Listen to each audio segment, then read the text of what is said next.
W 2001 roku na kanwie popularności gier opartych na pomyśle Rogue Squadron powstaje gra Starfighter. Dziejąca się w czasie epizodu pierwszego kosmiczna strzelanina rozwija pomysły z Battle for Naboo. Siadamy za sterami różnych myśliwców, a naszym zadaniem jest obrona planety Naboo przed inwazją. Gra oferowała fabularnie powiązane ze sobą misje. Podczas rozgrywki wcielaliśmy się w 3 różnych pilotów.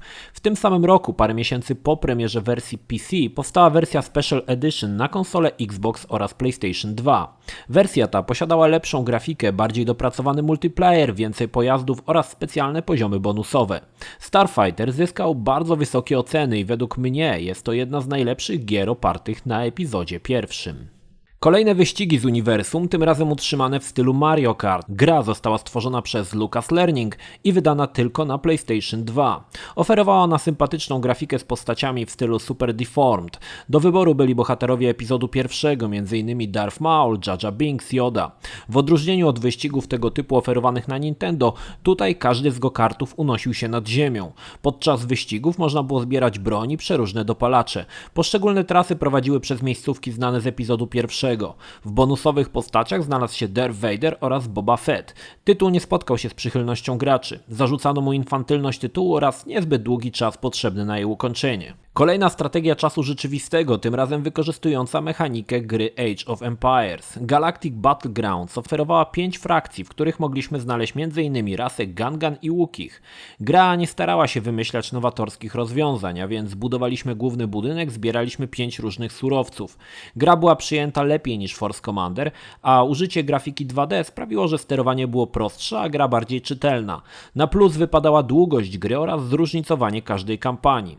Najlepsze kampanie to oczywiście Imperium i Rebelii. Ta pierwsza rozpoczynała się zaraz po Nowej Nadziei, a kończyła inwazją na bazę Echo na Hoth. Kampania rebeliantów czasowo była osadzona podobnie jak Imperium. Mieliśmy m.in. możliwość tym razem obrony bazy Echo oraz w bonusowej misji wziąć udział w bitwie o Endor. Rok później powstał Expansion Pack dodający kampanię klonów. Deweloper Factor 5 po ogromnym sukcesie swoich 2 wcześniejszych gier Rogue Squadron oraz Battle for Naboo wychodzi z ekskluzywnym tytułem na konsolę Nintendo GameCube Rogue Squadron 2 Rogue Leader.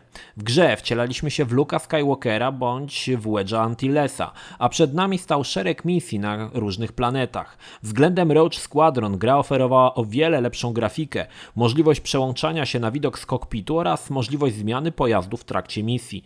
Same zadania były dość zróżnicowane. Raz atakowaliśmy Gwiazdę Śmierci, poruszaliśmy się w przestrzeni kosmicznej, broniliśmy bazy na Hoth oraz wiele innych. Gra posiadała sporo ukrytych bonusów, m.in. możliwość pilotowania Sokoła Millennium czy sterowania samym Lordem Vaderem. Była także możliwość odblokowania pojazdu Boba Fetta Slave One. Cieszyło to, że całość działa się w okresie klasycznej trylogii, choć przez odpowiednie ustawienie zegara systemowego na konsoli można było odblokować Naboo Starfighter. Gra spotkała się z ogromnym entuzjazmem graczy i krytyków i była okrzyknięta jedną z najładniejszych i najlepszych gier startowych na Nintendo GameCube. I trudno się dziwić. Dzisiaj gra uruchamiana na oryginalnej konsoli nadal zachwyca swoją wysoką jakością, piękną oprawą oraz wciągającym gameplayem. Ekskluzywnie na konsolę Xbox pojawia się gra Obi-Wan, skupiająca się na tytułowym bohaterze i starająca się odtworzyć wydarzenia z epizodu pierwszego. Bohaterem sterowaliśmy z perspektywy trzeciej osoby, można było używać miecza świetlnego, a wśród wrogów pojawiał się m.in. Darth Maul. Przed nami były 22 misje w dość nieciekawych miejscówkach. Gra nie spotkała się z przychylnością, nudnawy gameplay oraz misje po raz kolejny oparte na eksploatowaniu do granic możliwości epizodu pierwszego nie podobały się graczom. W 2002 roku jako prequel filmu Atak Klonów powstaje gra Bounty Hunter, gdzie wcielaliśmy się w łowcę nagród Jango Fetta. Grę obserwowaliśmy z perspektywy trzeciej osoby, a Jango Fett miał do dyspozycji mnóstwo gadżetów, które używał w trakcie gry. Jednym z celów było łapanie poszukiwanych przestępców, których można było wykryć po ówczesnym przeskanowaniu danego osobnika. W trakcie 18 misji odwiedzaliśmy m.in. Tatooine, Coruscant oraz parę innych miejsc. Gra była typową strzelaniną, jednak łapanie przestępców oraz gadżety używane przez Jango wprowadzały całkiem miłą odmianę. Gra spotkała się z umiarkowanymi recenzjami, jednak była to jedna z niewielu gier, gdzie mogliśmy zagrać jako łowca nagród. Wraz z premierą drugiego filmu nastąpił wysyp gier opartych na Ataku Klonów. Kolejną grą wykorzystującą fabułę filmu był Attack of the Clones na Game Boy Advance. Gra była platformerem 2D, jednak do jakości z czasów świetności Super Nintendo sporo brakowało. Wcielaliśmy się w 4 różnych bohaterów, przemierzając świat w lewą stronę i walcząc mieczem świetlnym z atakującymi droidami. Była możliwość też poruszania się pojazdami w środowisku pseudo 3D, a na końcu czekał na nas sam Count Dooku. Gra niestety została bardzo nisko oceniona, ze względu na słabe projekty poziomów czy niewielki poziom trudności. Oceny oscylowały średnio około 2/10. The Clone Wars nawiązywała do gry Battle for Naboo. Ponownie zasiadaliśmy za sterami pojazdów jeżdżących i latających, walcząc na powierzchni planet. Choć pojawiło się też parę poziomów chodzonych oraz pościg na speederbike'u. Gra rozpoczynała się bitwą o Geonosis. Później przenosiliśmy się na Kashyyyk, rodzinną planetę Wookiee'ich, by zakończyć na Thule, gdzie znajdowała się świątynia Sithów. Gra, choć wykorzystywała lubianą mechanikę rozpoczętą przez Rogue Squadron, to jednak było widać zmęczenie materiału. Gier tego typu było za dużo i za bardzo podobne do siebie. Choć próbowano trochę odświeżyć gatunek misjami chodzonymi, to jednak było trochę za mało. Również brakowało do jakości gier spod znaku Factor 5. Gra zdobyła średnie oceny i nie cieszyła się zbytnią popularnością. Racer Revenge była bezpośrednim sequelem Episode 1 Racer. Gra była ekskluzywnym tytułem na PlayStation 2. Akcja działa się 8 lat po epizodzie pierwszym i obracała się wokół tytułowej zemsty, którą przysiągł Sebulba Anakinowi Skywalkerowi. Przed nami do pokonania 13 tras, a wybierać można było spośród 22 pilotów. Gra oferowała oczywiście lepszą i bardziej plastyczną grafikę. Zachowano świetne uczucie pędu znane z oryginału, a trasy ponownie wymagały sporej koordynacji ręka, oko i refleksu. Gra nie wyzbyła się pewnych dziwacznych pomysłów, jak ten, że jednym z ukrytych pilotów był sam Lord Vader, zasiadający za sterami własnego racera, wyglądającego jak rozczłonkowany TIE Advanced. Gra spodobała się graczom dzięki temu, że nie odbiegała sporo od oryginału, a zarazem była jedną z niewielu ścigałek z uniwersum Star Wars. Sequel gry Starfighter tym razem dział się w czasie Ataku Klonów. Gra wydana jedynie na konsole PlayStation 2 i Xbox. Ponownie użyto mechaniki zapoczątkowanej przez Factor 5. Dorzucono tryb kooperacji, gdzie jeden gracz sterował statkiem, a drugi strzelał z działka oraz dodano broń wykorzystującą moc. Gra przenosiła nas chwilę przed bitwą o Geonosis oraz później działa się w trakcie jej trwania. Choć mechanika zdążyła się już znudzić, gracze ciepło przyjęli tytuł i faktycznie zdarzały się w niej bardzo dobre momenty. Jednak był to wciąż powielany schemat, który potrzebował czegoś nowego. W 2002 roku pojawiła się długo oczekiwana kontynuacja Dark Forces. Tym razem tytuł nosił nazwę Jedi Knight 2 Jedi Outcast, a wyprodukowany został przez zasłużoną firmę Raven Software.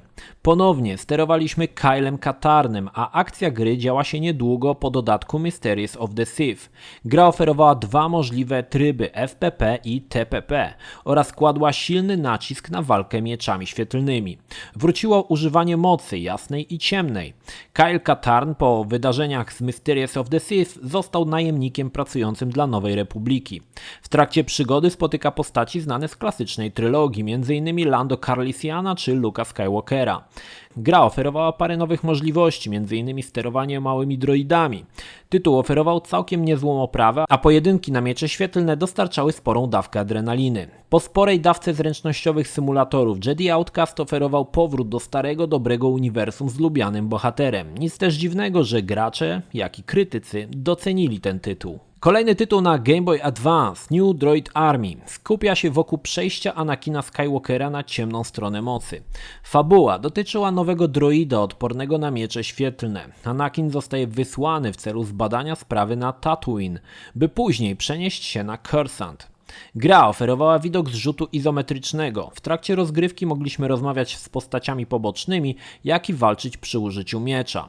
Wraz z kolejnymi poziomami dostawaliśmy nowe moce Jedi. Jak na możliwości Game Boya, tytuł oferował całkiem niezłą oprawę i animację.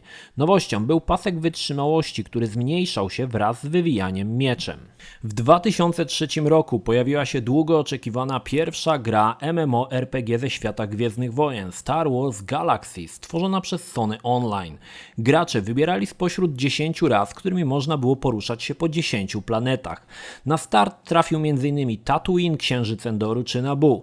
Akcja rozgrywała się pomiędzy 4. a 5. epizodem, co autorzy postanowili podkreślić, umieszczając postacie znane z filmu, jak i charakterystyczne obiekty i miejsca, jak R2-D2 i C-3PO, Luke Skywalker czy Escape Pod na Tatooine.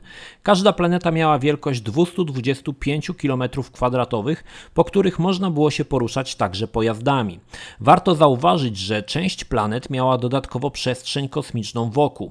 Jednak tak duże światy trzeba było czymś zapełnić. Niestety gra poległa na pobocznych questach, na których systemy MMORPG polegają, oraz na wszechobecnych bugach przeszkadzających w rozgrywce. Do gry zostały wydane 3 dodatki: Jump to Lightspeed, Rage of Wookiees oraz Trials of Obi-Wan.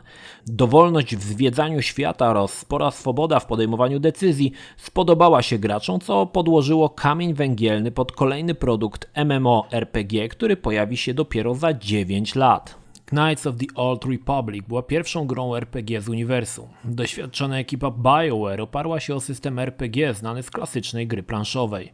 Walki były turowe, a ilość ruchów w obrębie tury ograniczona. Wprowadzało to nowy element taktyki do rozgrywki.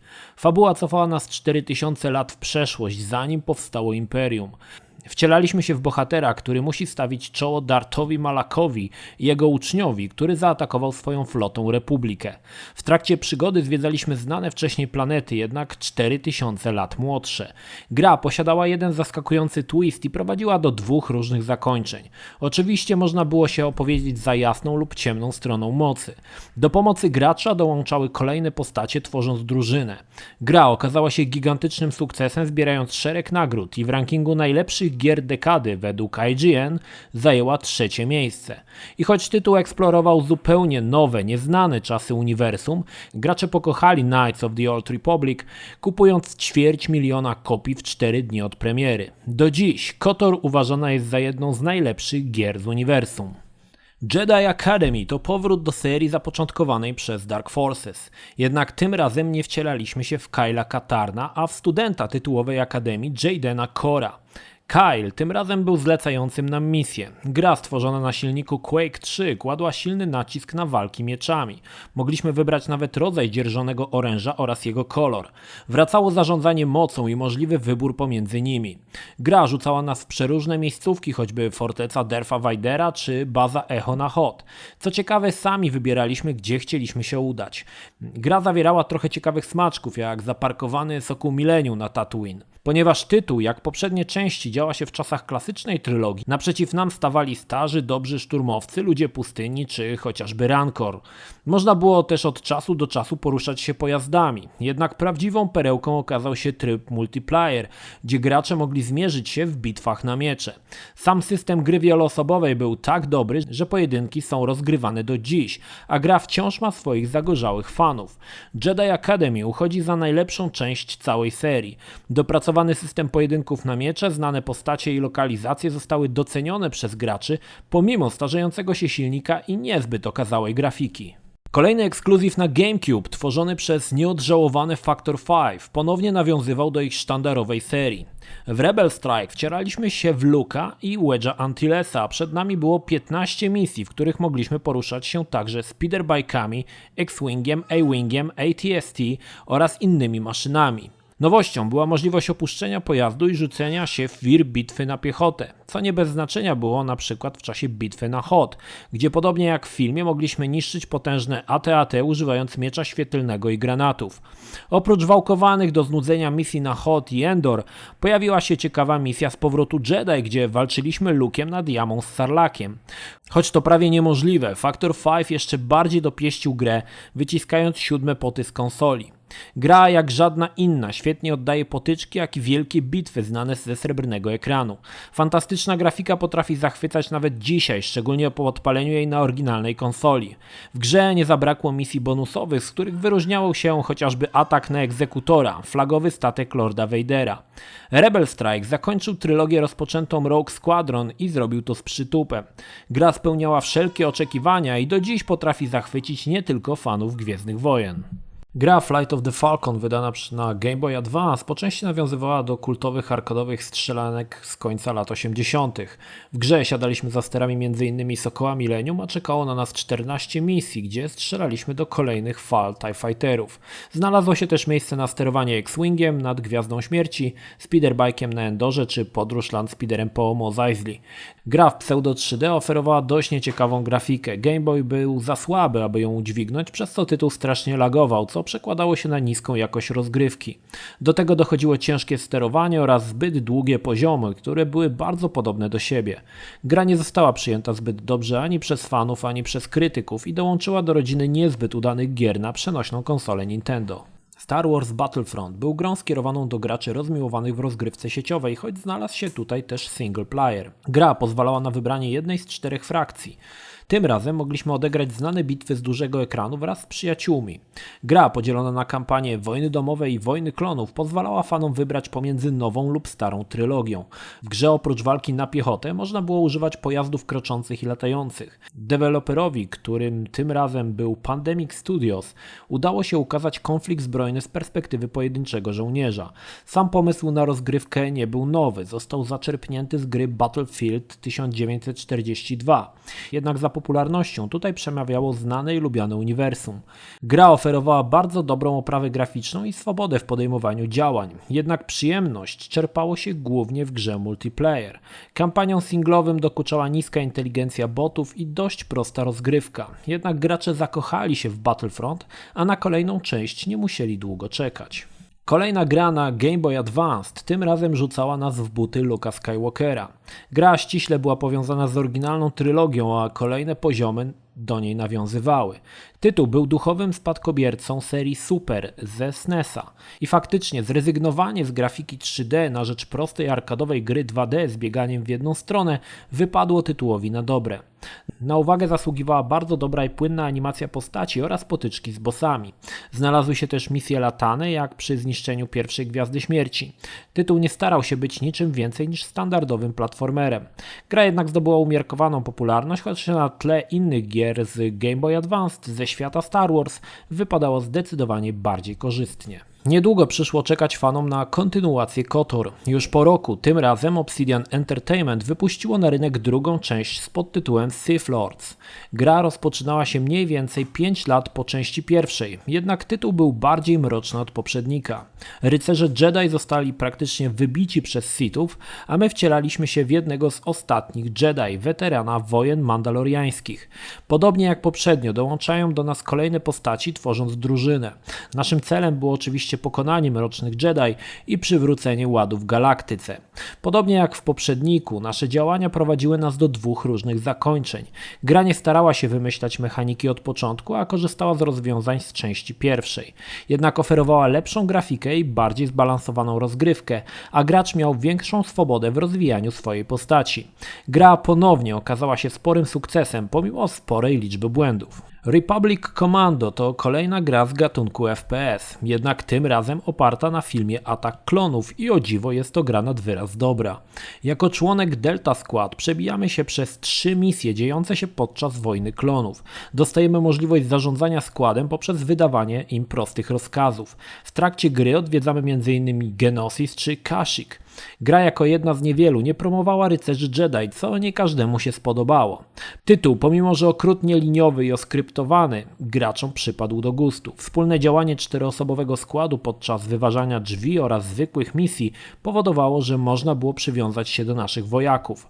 Gra korzystała ze sprawdzonych pomysłów z innych gier, ale mimo to grało się płynnie i Republic Commando do dziś jest jedną z lepszych gier na podstawie filmu Atak Klonów. Pojawiła się również wersja na telefony komórkowe z podtytułem Order 66 i oferowała 5 poziomów na 5 różnych planetach. Uniwersum Gwiezdnych Wojen postanowiło połączyć się z LEGO, przez co powstało osobne uniwersum rządzące się klockowymi prawami.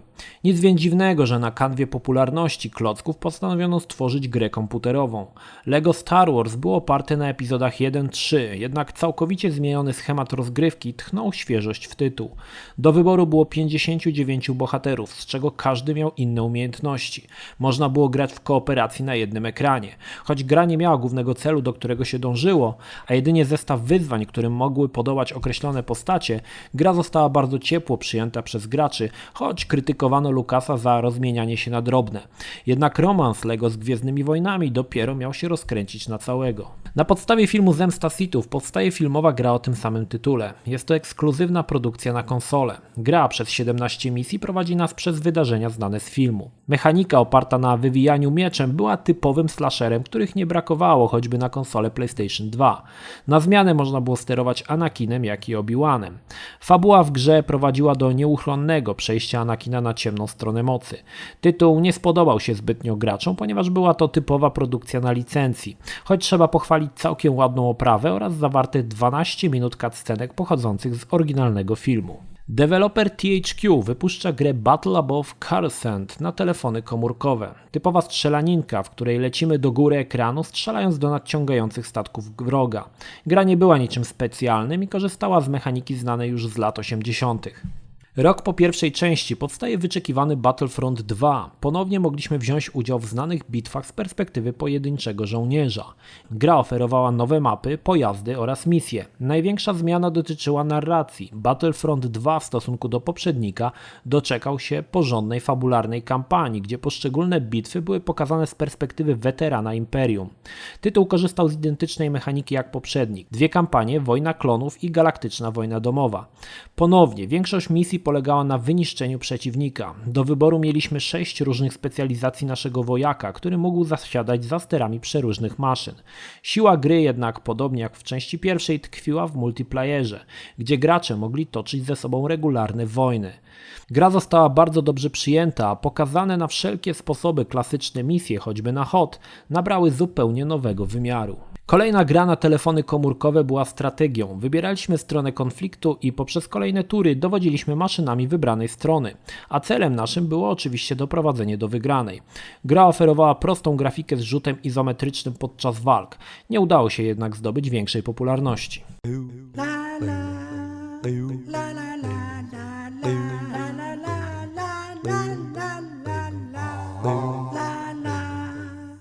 La